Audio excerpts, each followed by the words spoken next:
ऋग्वेद में जिन देवताओं की स्तुति की गई है, जैसे हमने पहले इस पर चर्चा की है कि वे सभी प्रकृति के ही कोई स्वरूप थे, उन्हीं को वे अपने आराध्य मानते थे, प्रकृति के पूजक थे। ऋग्वेद के जो ऋषि मुनि हैं उस समय जो रहने वाले लोग थे, तो उसमें उन देवताओं की स्तुति करते करते वे किसी तरह के भौगोलिक जानकारी, ज्योग्राफिकल कॉन्सेप्ट की बात कर लेते हैं, वे साइंस की बात कर लेते हैं, चाहे फिजिक्स हो, केमिस्ट्री हो या बायोलॉजी हो।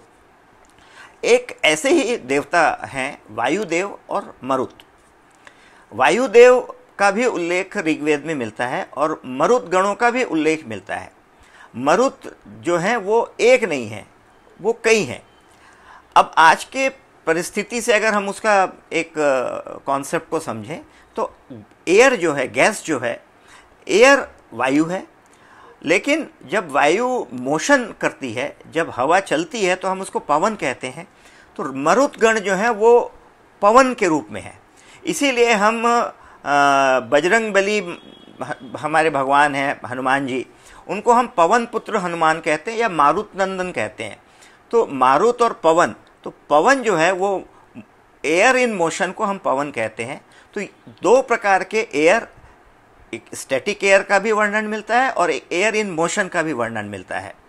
और ये एयर इन मोशन जो है वो एक नहीं है, मरुत एक नहीं है। मरुत के बारे में कहा गया है कि 10-12 मरुतों का वर्णन है।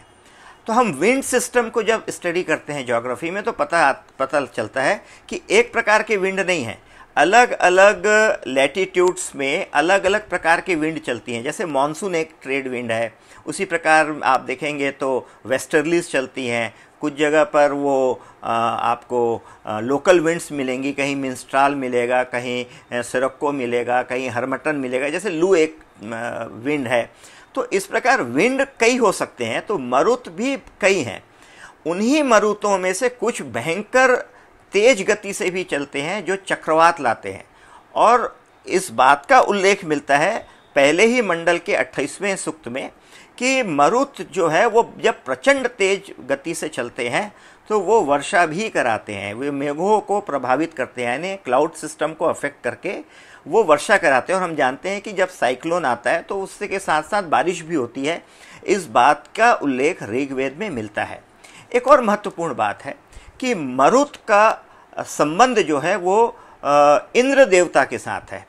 इंद्र वर्षा कराने वाले देवता हैं, लेकिन इंद्र अकेले नहीं है, वो हमेशा मरुत के साथ है।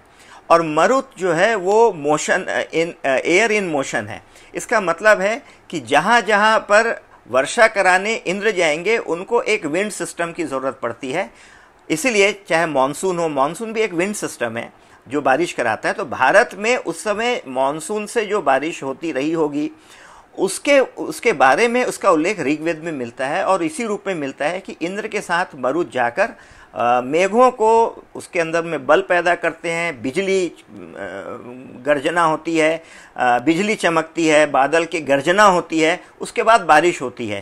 तो ये जो रेनफॉल का, जो क्लाइमेटोलॉजी का एक जो बेसिक फंडामेंटल है, उस विज्ञान का उल्लेख आपको ऋग्वेद में मिलता है, पहले ही मंडल में मिलता है। जहाँ मरुत और वायु देवताओं की स्तुतियाँ हैं, वहाँ पर आपको क्लाइमेटोलॉजी, रेनफॉल के सिस्टम के बारे में विस्तार से उल्लेख मिलता है।